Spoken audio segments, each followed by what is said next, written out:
जय माता दी दोस्तों, कैसी हैं आप सब। दोस्तों बात कर रहे हैं 23 और 24 अगस्त की कि ये 2 दिन मकर राशि वालों के लिए कैसे रहने वाले हैं।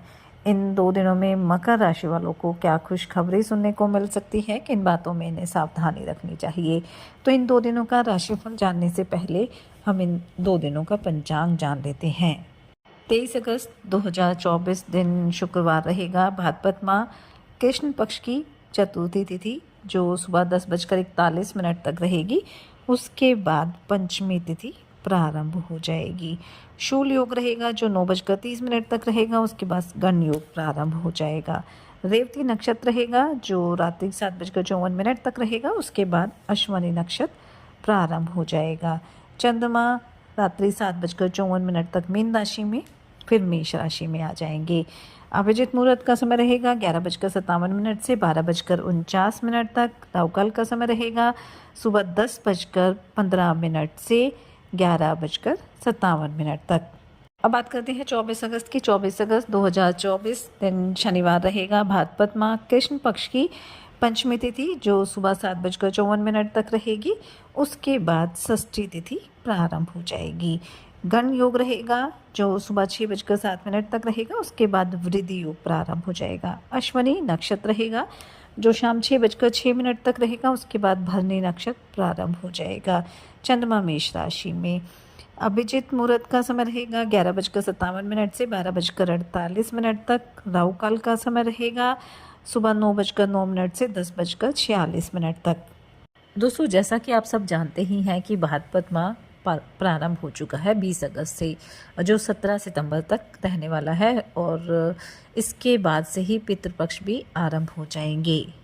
और इस माह को धार्मिक अनुष्ठान पूजा पाठ के लिए बेहद ही महत्वपूर्ण माना जाता है। और इस माह को बेहद ही महत्वपूर्ण माना जाता है क्योंकि ये कहा जाता है कि इस माह में ही गणेश जी के साथ साथ भगवान श्री कृष्ण का भी जन्म हुआ था।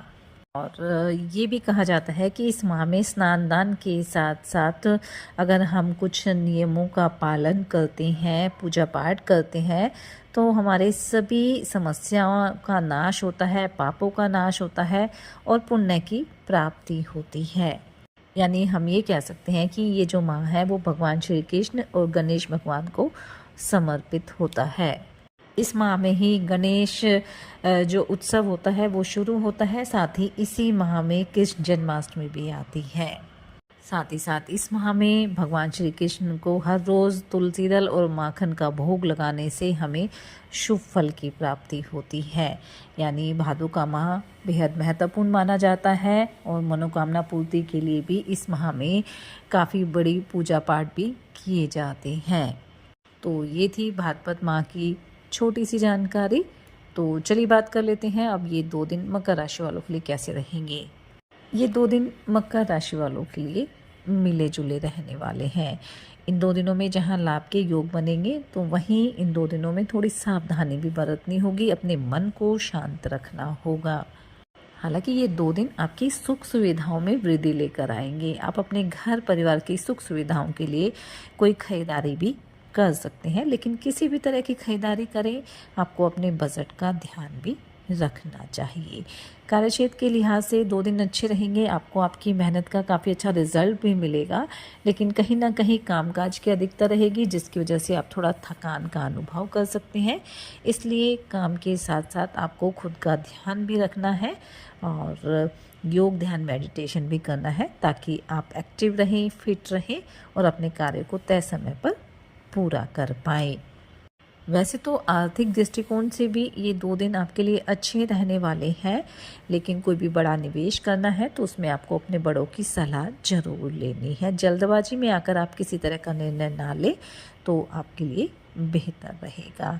जो जातक बेरोजगार है, रोजगार की तलाश में लगे हुए हैं, उन्हें कोई अच्छी खबर इन 2 दिनों में सुनने को मिल सकती है। कोई मित्र भी लंबे समय के बाद आपसे मुलाकात करने आ सकता है जिससे आपका मन काफ़ी प्रसन्न रहेगा।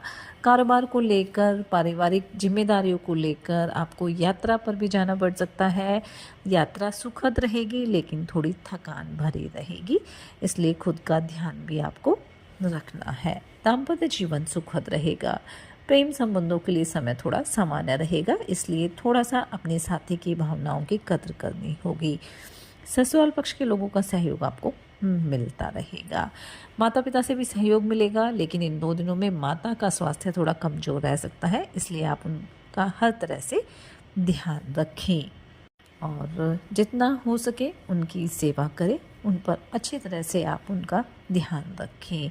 साथ ही इन 2 दिनों में इस बात का भी ध्यान रखें कि सभी के साथ तालमेल बना रहे, किसी भी दूसरे के मामले में बेवजह ना बोलें और जल्दबाजी ना करें, किस हर तरह के वाद विवाद से दूर रहें तो आपके लिए बेहतर रहेगा।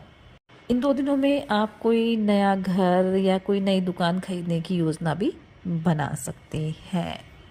पार्टनरशिप में अगर कारोबार है तो थोड़ी सावधानी बरतनी होगी और जो पार्टनर है उसके साथ एक सामंजस्य कायम करके आपको चलना होगा। कुछ नया काम भी आप करना चाहेंगे, किसी नए काम के प्रति आप काफ़ी एक्टिव रहेंगे, इंटरेस्ट रहने वाला है।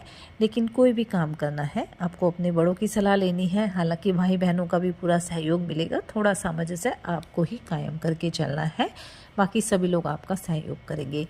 विद्यार्थियों को भी प्रतियोगी परीक्षा में सफलता प्राप्त होगी, बस थोड़ा सा आप अपनी संगति का ध्यान रखिए, क्योंकि गलत संगति की वजह से आप गलत रास्ते पर जा सकते हैं, इसलिए इस बात का आपको ध्यान रखना है। कारोबार में कोई नई योजना बना सकते हैं, किसी नई टेक्नोलॉजी का प्रयोग भी आप कर सकते हैं। साथ ही कुछ नए संपर्क भी आपके जुड़ेंगे और उनसे आपको अच्छा खासा लाभ भी होने वाला है। इन 2 दिनों में आपको ये भी ध्यान रखना है कि अगर आपकी कोई महिला मित्र है तो उससे थोड़ा आपको सतर्क रहना है। जीवन साथी के साथ मिलकर आप भविष्य की को लेकर भी कुछ नई योजना बना सकते हैं, किसी नए कारोबार की बातचीत कर सकते हैं या जीवन साथी नौकरी से संबंधित कोई चर्चा आपसे कर सकता है। तो कुल मिलाकर हम कह सकते हैं कि ये जो 2 दिन हैं वो मकर राशि वालों के लिए अच्छे रहेंगे, लाभ के योग बनेंगे, लेकिन थोड़ी सावधानी बरतनी होगी। साथ ही सच्चे मन से आप ईश्वर आराधना करें, हनुमान जी और शनिदेव की आराधना करें, हनुमान चालीसा का पाठ जरूर करें। भाद्रपद माह प्रारंभ हो चुका है तो भगवान गणेश और भगवान श्री कृष्ण की पूजा अर्चना भी करें। आपकी जो भी मनोकामना है वो अवश्य पूरी होगी। साथ ही अपने सामर्थ्य अनुसार गरीब और ऐसा ही लोगों की मदद करें, उन्हें दान दक्षिणा दें। इससे आपके जीवन में सदैव सुख शांति बनी रहेगी। ये 2 दिन आपके लिए मंगलकारी रहे, शुभता भरे रहे। इसी मंगल कामना के साथ जय माता दी।